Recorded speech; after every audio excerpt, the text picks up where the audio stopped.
The following is owned by Toei.Inc. and I own no rights to the content being described. Enjoy the video and bye-bye. Welcome everyone, this is Mr. Toku and today we're going to be doing our Samurai Sentai Shinkenger review. So, let's get started. Alright, so I'm going to start with the opening. Samurai Sentai Shinkenger by Psych Lover. It's very good. It was very good in the first few episodes. Like after episode 5 though, I did skip it because it does get very repetitive, and also it could get slightly annoying. So yeah, but it's okay. I think it's a good opening, for the show at least. The ending theme is okay. Again, I don't really look at ending themes in the shows unless they're very good. Like again, Flashman. So yeah.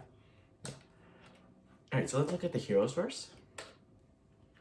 Shinken Red, Shiba Takeru, the 19th, I think is the 19th head of the Shiba clan. He's a very good character. If you saw my red tier list, he's one of the best reds because he has good character. Especially at the end when he had to reveal that he's a shadow. He had good fights, at least with Juzo, so that's a good rivalry. So yeah, overall, I think he's a very good character. Ryunosuke is a hit or miss in my opinion. A lot of people like his character development, but the overacting sometimes he's a very emotional character, but that comes from his kabuki background, so I can forgive him for that. And yeah, that's Ryunosuke. I think he's a good character. He really did end up as a different person at the end, you know, especially when the spoilers came. So yeah, he devoted his life basically to Takeru, so that was cool. We're gonna talk about Shinken Pink now. Mako, pretty good. The almost like mother of the team, almost the older sister to Yellow, who can't freaking cook for crap, which was pretty funny. And she also had a thing with Dayu, so that was good. I think that was a good something for her to do. So yeah, that was good. We have Chiaki, Shinken Green. Yeah, he's a good character. The first few episodes, really about him. Honestly, they're like episode 2 to like at least until they get the Kabuto origami. So yeah, he has good growth. You know, he at first he's like he didn't really give a shit because you know he didn't train, and then at the end he becomes a devoted samurai. So that's a really good growth for him. Oh, sorry about that. Shikinyo, Kotaha, good character. I think while being the weakest on the team, she did work she did try her best, and I thought it was really touching to see. You know, she's working really hard to do her best for Takeru, because like Takeru, she wasn't supposed to be Shinken Yellow. It was her older sister, but she got sick, so she had to fill in for her, and yeah, that was a good character. This is the Sixth Ranger of the show, Genta, sushi salesman, pretty good. He did have a very bad episode, but that's okay. He's very funny. He has and he sort of has growth. I mean, he had a thing. A lot of character relationships in the show are very very good. So yeah, his relationship with Takeru was good, and the fact that he made his own, like he became his own like generation of samurai, was really freaking cool.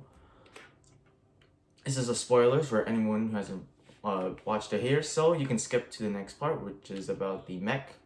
Anyway, this is Kawaru. She comes in I believe episode 45 of the end. She's like she's almost more. She's not like an ally, but she's more like a obstacle for them to overcome. Cause like she's the 18th head, but while Takeru's 19, then they're like, oh, you have to follow her because she's the princess, and then they're like, no, fuck that, and they go back to Takeru. So yeah, that was good. Oh yeah, but the end when she adopts Takeru, that was really freaking weird. But moving on. Here we get the power-ups. They get the super disc. I love these power-ups. They look amazing, even on gold, which really is saying something because a lot of Six Rangers don't really get the power-ups, at least. Well, in modern age, I guess they do. So yeah. Moving on. Let's look at the mechs. Oh, hold up, before I say something. I'm not gonna include the Kyoru origami, because it is from a movie and it's not really used that much, so just be aware of that. But yeah, I think it's a okay origami. I'm just gonna give that a disclaimer. So let's go into Samurai Hao. Not Samurai Hao, Shinkenger. Sorry, I'm tired today. I'm really tired. Anyway, so we take the 5 origami from the Shinkengers and make this pretty okay mech. It's pretty blocky, but I can forgive it because it is origami. So yeah, overall, I think it's a great mech, a very good base mech, and it's the one that beat Dokuku at the end, so that's good. Then we get the Kabuto one. Kabuto is, it's very top heavy. Even the toy, it has like a little peg for you there, so it doesn't fall over, which is kind of bad, but whatever. I don't really like this one. Now this is an atrocious mech. We have the swordfish origami. One of the the mech is so stupid. There's a sword that goes on his head, and then he fucking goes like that. Ooh, to the enemy, and it's stupid, but whatever. It's funny, so I can get that. The tiger is probably the worst looking one. No, I just don't like it. No, matches my shirt though, so I can give it that. And then the 3, at least the Cavato, the swordfish, and the tiger do combine to make Dai-Tenku, the bird. And then we get, I think there's like the 8 Zord mech, which is bulky as hell. I'm not a fan of it, and yeah, it's not my favorite. And then we get Gentas, which is the Ebi. No, not the Ebi. It was the Squid. I'm just gonna call it the Squid Zord. I forgot the names of these. The Squid Origami. So yeah, that's okay. Oh, Ika Origami. I remember things really weirdly, but yeah, Ika Origami. I think it's an okay one. Again, the mechs aren't really the best thing about the show, but whatever, it's fine. Then we get Ebi Origami, which is Genta's, the one he makes, the lobster. So we're gonna go with North, which combines with the Ika Origami, which is it's okay. East is the one he uses the most, and it looks pretty bad, but all of them do, especially West and South. They both look terrible, and yeah. And then we get Shin Samurai. Oh, I think that's what it's called. Anyway, but yeah, it's just I don't like bulky mechs. Again, that's why I love the. It's just not for me. And then we get the Canon they get when they combine Dai-Tenku and the Ika Origami, which is just a Canon. And then we get the Ushi Origami, which they get, I believe, in the mid-30s, and it looks good. I kind of like this mech, actually. It looks pretty good. But then again, we take all 3 of these. We take the Shin Samurai, whatever the hell it's called, the Canon, and the Bullface to make Mega Cluster Fuck. That is Samurai Hao. What the actual fuck is that? Seriously. I'm looking into it and I can't see the face. And that's a problem. I literally cannot see the face. Now, it is very representative of like a shogun, like very like an armored samurai, which makes sense for the show, but otherwise I'm just not a fan. And it uses a platform to move. It's just no. Alright, let's get the villains now. So we're gonna start with the first 3 villains we see in the show.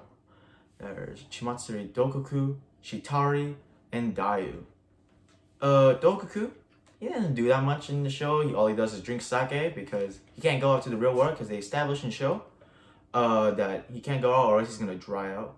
So the Gedoshu, the villains of this one, need this water from the Sanzu River, which or else they're gonna dry out and disintegrate to ash.